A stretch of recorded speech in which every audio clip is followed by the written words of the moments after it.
Hey there, friends. Welcome to episode 380 of Better Than Before Breast Cancer. I'm your host, Laura Lummer. I'm thrilled to be here with you today. Today, we're going to talk about something that I think is very important for us as people who have had a breast cancer diagnosis to understand. Because when we have a breast cancer diagnosis, more often than not, we take pharmaceutical drugs as part of our treatment plan.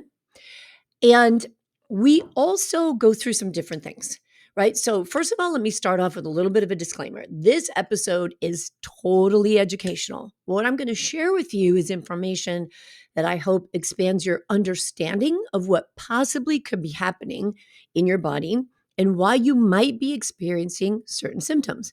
Doesn't mean that it's true, doesn't mean that this is what's happening to you. And as I talk about what we're going to talk about, which is drug-induced nutrient deficiencies. I'm not saying that it's happening to you if you've gone through a certain treatment, but I am saying 100% don't go out and start taking a bunch of supplements. If you hear me say something about a B12 deficiency or vitamin C deficiency, because this show is not about encouraging you to go take supplements. I want to help you understand that you have some options available to you if you're not feeling the way you want to feel. And first, so let me start off with a little bit of a story here. When I went through my first treatment, my IV chemotherapy back in 2011, I had severe neuropathy in my hands and in my feet. From my feet, I should say, from my toes to the middle of my shins. And it was very uncomfortable. I was really struggling. It affected my ability to walk. It affected my ability to walk up and down stairs. It affected my ability to cook. It was difficult for me to just hold on to utensils long enough to cook. It affected my ability to exercise. It was very difficult to pick up any kind of a dumbbell. My grip strength was just not there anymore. And one of my sisters had a client who was a physician, and he was in treatment for stage 4 colon cancer. And my sister and he were talking one day, and she shared with him the neuropathy that I was going through.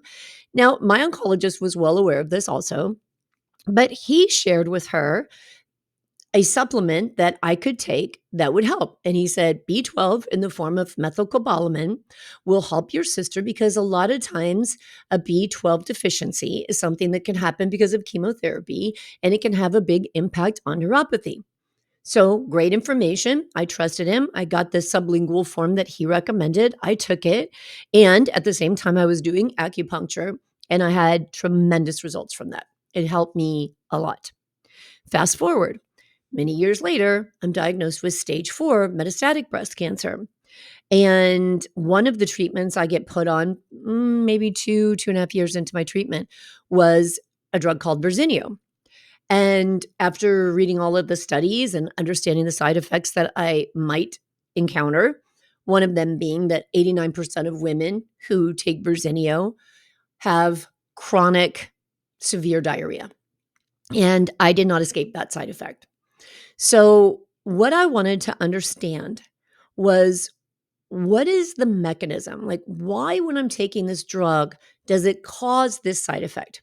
And I think a lot of times we just stay with the idea that I feel bad because I'm doing chemo. I feel bad because I'm on aromatase inhibitor. I feel bad because I'm taking this thing. And we just relate what we're experiencing to the drug we're taking or the therapy that we're undergoing. But we don't really realize that that drug or that therapy may be impacting some kind of nutritional value in our body. And the reason why I said this is not a show to encourage you to just go out and start taking supplements is because sometimes those therapies that you're taking may be intentionally changing the health of your gut or the type of nutrient that you're taking. So, for example, many of us are told when we're going through chemotherapy, don't take antioxidants because they don't want the antioxidants to undermine the benefits or the effectiveness of the chemotherapy. Maybe it's because studies haven't been done. If you take this vitamin, how will it affect this drug? And it's just unknown. Or maybe with some, it is known that if you take something, it can make it less effective. For example, something like grapefruit. We know that there are elements of grapefruit that can cause chemotherapy agents or other drugs to be cleared from the liver too fast, so it doesn't have time to stay in the body long enough to have the impact that standard of care wants it to have. So we have to be aware that sometimes these things are interacting and we don't want to lessen the effect of the drug. That's why anytime you think about taking a supplement to address a nutrient deficiency, please be speaking to a licensed medical practitioner, whether it's your naturopath or a standard of care doctor, but somebody who understands the interaction between supplements and medications. Now, what I'm going to talk about is these nutrient deficiencies and how we can address them through diet, because diet is always going to be a safer route, right? It's not this condensed form of some nutrient. So let me go back to my story here. When I got on Verzenio, my quality of life once again was impacted substantially. Difficult time leaving the house. I was very uncomfortable. My mornings were occupied with the side effects of Verzenio. And if I wanted to go anywhere outside of the house or be away from a bathroom, say a car ride or something like that for any period of time, then I would have to take other things to counteract the side effects of that drug so I could just get from one place to the other. But it was also uncomfortable and also being focused on metabolic health. In my mind, I'm thinking, this is tearing up my gut. Right. So I'm taking a drug that's clearly having an effect on my gut health because of the side effect of diarrhea. Then I'm taking other things to try to stop the diarrhea just so I can live a normal life or sit for an hour on a consultation or on a call with a client. And then that's also changing what's going on in my gut. So I didn't like that interaction at all. And I called a lot of people. I called pharmacies. I spoke with my oncologist. I called the drug company itself. I called a lot of people to say, what is the mechanism? What is happening when I take this drug that causes me to have such severe diarrhea? And what I heard was, it's just the nature of the drug. So nobody could say to me, like, for example, it's dehydrating or it's preventing your large intestine from reabsorbing a certain amount of liquid or it's an irritant, or they couldn't tell me specifically. And I wanted to know specifically, what does the drug do so that I could understand, is there something I could do to counteract what's happening there for that specific side effect, right? So eventually I ended up getting off that drug because it was not working. It was not working, wasn't effective with my treatment at all. And it was actually creating a tremendous amount of inflammation and really extreme side effects for me. I just was not doing well on it. So I did switch and everything improved rather quickly. But that's not the point. The point of it is that understanding that when we take any kind of a drug, it's going to impact something else in our body. And maybe some of the symptoms we experience can be lessened with proper nutrition. Then we take into considerations people's nutrition genome, so the way that our genes respond to nutrition. And for me personally, my nutrition genome shows me that I need more than what would be considered the average of B12, that my body doesn't use it efficiently, choline and folate. So if, for example, the RDA on one of those nutrients was a specific number, that's looking at the minimum amount required for the average person to get what they need. And I know that I need more of that. Then let's say that I'm taking some kind of a drug that also impacts my levels of B12, folate, or choline. Then I know I'm going to need even more of that, right? So I'll have to pay really specific attention to my diet and the foods that bring those nutrients into my diet. So when we're talking about drug-induced nutrient deficiencies, this is what I'm talking about. So essentially, I'm saying that it's a condition where something has led to a deficiency and our body doesn't have enough of the nutrients it needs to function optimally. Not to function at all, because many of us function with nutrient deficiencies, but it doesn't feel great. So we think of it as a car, right? A car has gas and a car has coolant and a car has oil, and I'm sure it has other things. I have no idea. But if we don't take care of the oil and we put great gas in and we get a tune up, but we don't have them take care of the oil and we run out of the the car's not going to work right, or we don't use the right kind of oil in our car. The engine's going to make clunking sounds or the wrong kind of gasoline, right?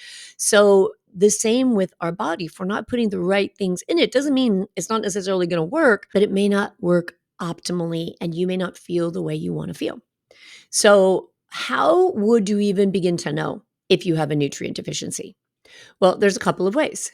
So, one way is that you might be noticing physical, mental, or emotional symptoms that are out of the ordinary for you.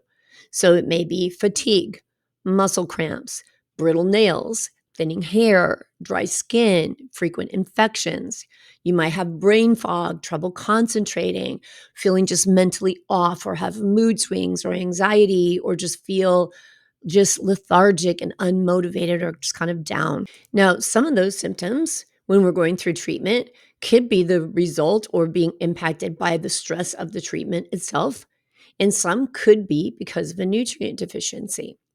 So, another way to know is by doing functional nutrition testing. So, labs where a functional specialist or someone who understands looking at labs from a functional perspective, rather, which is different than a standard of care perspective.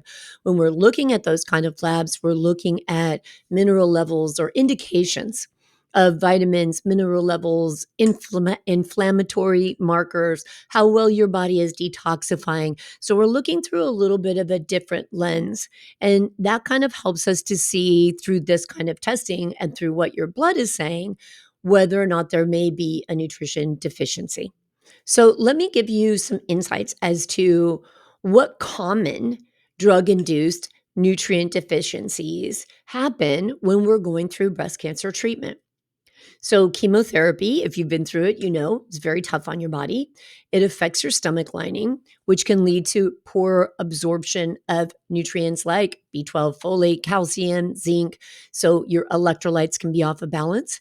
And this is an important thing that they address when we're going through chemotherapy, right? We want to stay hydrated. And a lot of drugs, I know for me personally, a lot of drugs that were given to me were to curtail nausea and vomiting because we want to stop someone from going down that road so that they don't get even more dehydrated.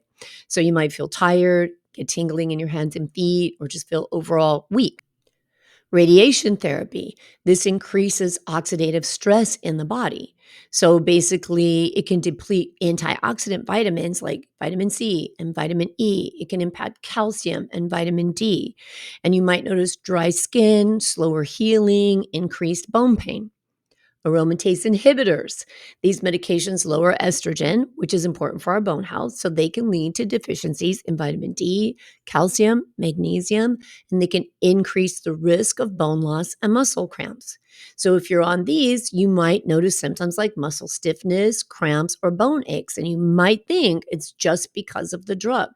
But could it be possible that the drug is causing a deficiency, and the deficiency is what's resulting in the discomfort? Again, it's something to explore. It's not saying that this is exactly what's happening to you. So let's think about as you're going through this, and I think a lot of times we kind of dismiss these symptoms also as either a part of treatment or I'm getting older or I'm not exercising as much. And all of those can have a part in this as well, right? So, one more time to re emphasize, I'm going to continue to emphasize this. It's not always because of a nutrient deficiency, but it can be an option for you if you're not feeling the way you want to feel and you think you've addressed things and it's not improving. This is another area to explore for yourself. So, let's talk about some of the things that you can do to support your body with the right foods that could be helpful if you feel like maybe a nutrient deficiency is the source or part of the root of some of the symptoms that you're experiencing.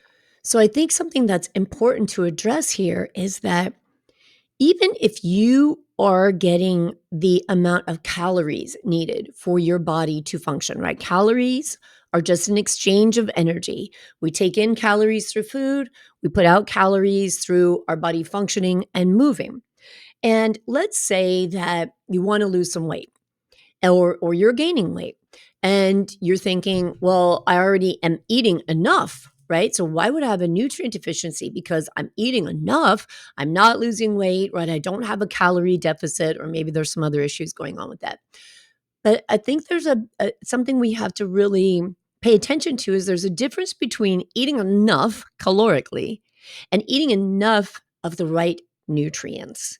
So we have to realize that if we're eating processed foods, if we're eating high sugar foods, if we're eating foods that are high in carbohydrates, a lot of times, or especially if we're eating out, there's a lot of hidden calories. So I went to this restaurant recently with my granddaughter. We were out doing back to school shopping. And of course, when I'm out with her, the sky's the limit. I take her wherever she wants to go, well, within reason. But I said, where do you want to go for dinner? We were taking a shopping break.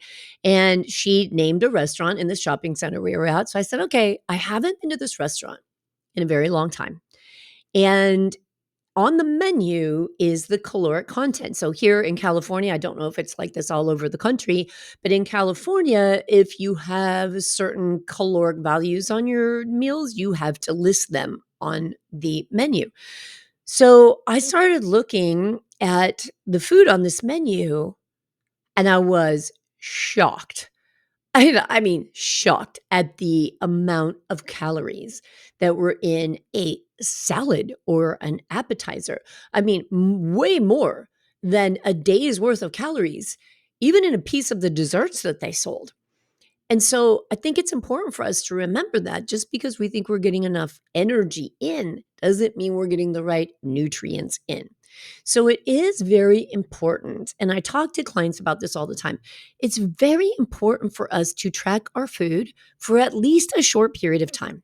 And even if that means 2 weekdays and one weekend day, that you actually look at what you eat on a regular basis without trying to be perfect, without trying to be good. You just look at it in a food tracking app that actually tells you the nutrient values. Even if we're intentional about getting in vegetables and getting in salads, you may be surprised at how far short you fall of recommended daily allowances of certain vitamins and minerals.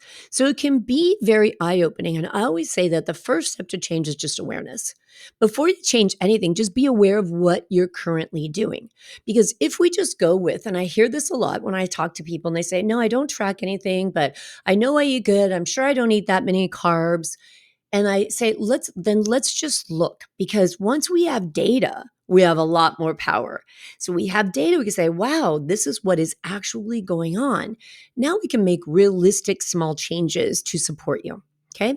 So let's talk about what we can do through food. Number one, understand what you're eating. Become aware of what you're actually eating without judgment, without condemnation, without feeling bad. This is just an exploration and curiosity. What is going into your body to support your health? Then, if you see some nutrient deficiencies, let's talk about what you could add in. So, if you want to boost vitamin D and calcium, you can eat more fatty fish, salmon, sardines. I know when I say sardines, people like turn green, but I've actually learned to love sardines. I buy these wild caught sardines and they're packed in olive oil, and it's basically just tuna. And they don't have heads and tails and eyeballs and all that because that would totally gross me out. And so I just open them up and throw them into a salad. And because I actually like tuna and they taste very much just like tuna. So we can use sardines, tuna, fortified plant milks. We can use leafy greens, kale, spinach, nuts like almonds, and get outside intentionally every day, 10 to 20 minutes a day. Okay, sunlight really helps your body to make that vitamin D naturally, aside from just the fact that nature is so good for our health. If you see that you're not taking in as much magnesium as your body may need, you're falling short of a recommended daily allowance, and maybe you're noticing a lot of muscle cramping. I know that's an issue for me. I have to be very on top of my magnesium and my electrolyte intake. You can eat things like dark chocolate, not sugar-filled dark chocolate, good dark chocolate is like 80% cacao, right? And I'll tell you what, dark chocolate and nuts can be helpful. So, something that I really enjoy doing is taking nuts. I prefer macadamia nuts, but you can do almonds, you can do any of your favorite kind of nuts, melt the dark chocolate, and just make a nut bark out of that dark chocolate. Mix it with a little bit of coconut oil to kind of give it that liquidy, but it'll still get hard at room temperature, and pour it over your nuts and seeds so you can get a little treat with it as well. So you can take in magnesium through dark chocolate, avocados, nuts, seeds. And if you do consume grains, whole, organic, please, grains like quinoa or brown rice can help with that. One of my favorite ways to get some more magnesium, and I know if I'm having a lot of muscle spasms that this is going to give me relief right away, is an Epsom salt bath. So adding in Epsom salt bath to your routine, it's relaxing and it helps you absorb magnesium through your skin. And I think that it's a very eye-opening experience because we talk about lowering our toxic burden by what we put in, on, and around us. And for me, when you take an Epsom salt bath and you realize how much relief that can give you so quickly, I think it's another elevation in awareness at how much our skin absorbs. So we have to think about that when we're taking things in and we're thinking about lowering a toxic burden. Okay. Let's talk about B vitamins. I see a lot of red flags when I'm working with people about nutrient deficiencies in their B vitamins.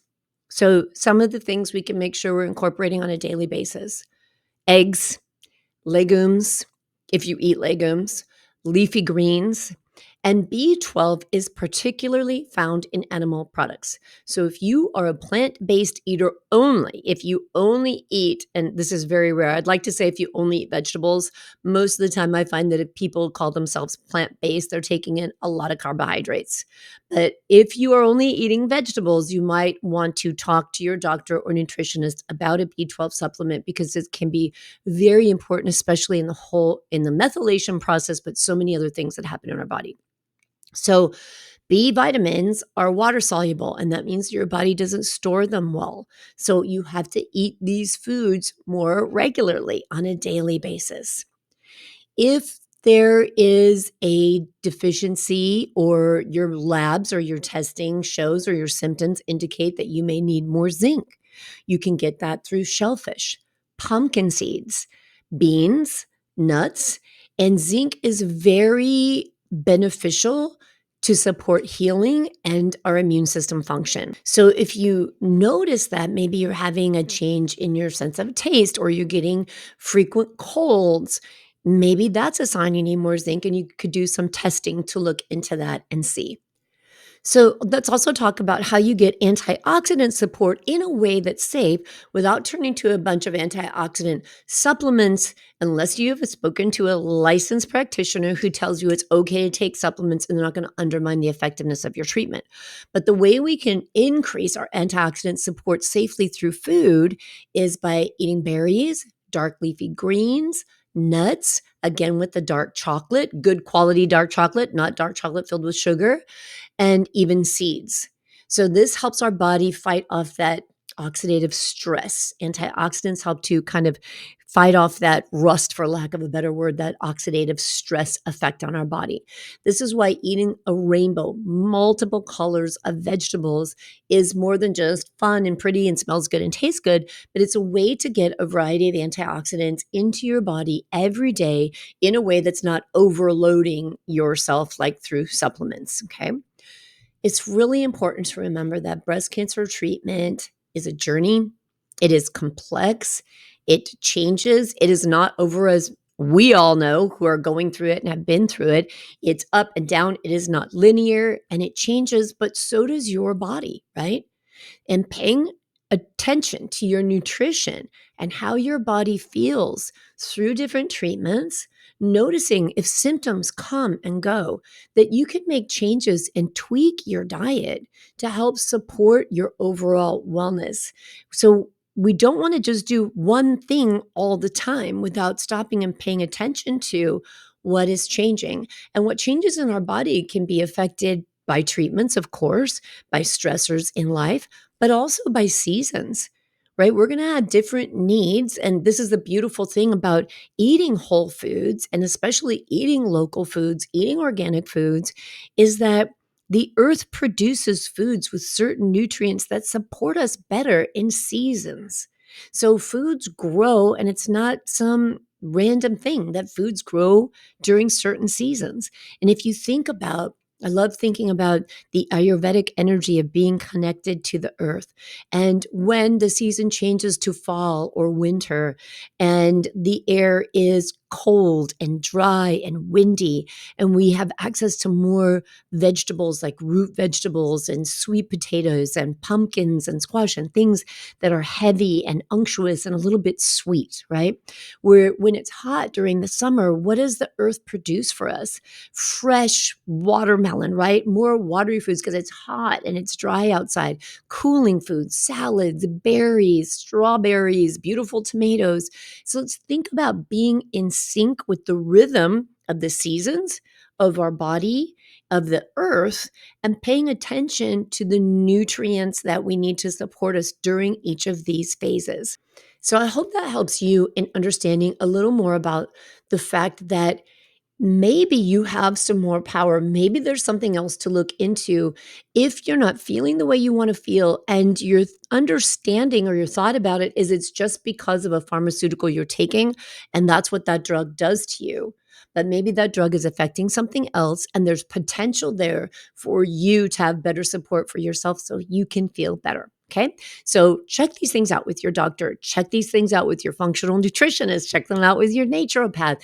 Ask questions and really create a team to support you because there are so many options for us out there. Let's get as many tools into our toolbox as possible to support our body's journey on its way to optimal health. All right. If you would like more help with that, you can find me at the breastcancerrecoverycoach.com. You can go to coaching and programs where you can choose metabolic coaching. You can work with me in my Better Than Before Breast Cancer Life Coaching membership, where we work on everything: our thoughts, our bodies, our minds, our time, everything, relationships, all the good stuff. There's just a 4-year library of content in there to support every conceivable thing you can think of. All right, so come and check it out at the breastcancerrecoverycoach.com, and I'll talk to you again next week. Until then, be good to yourself.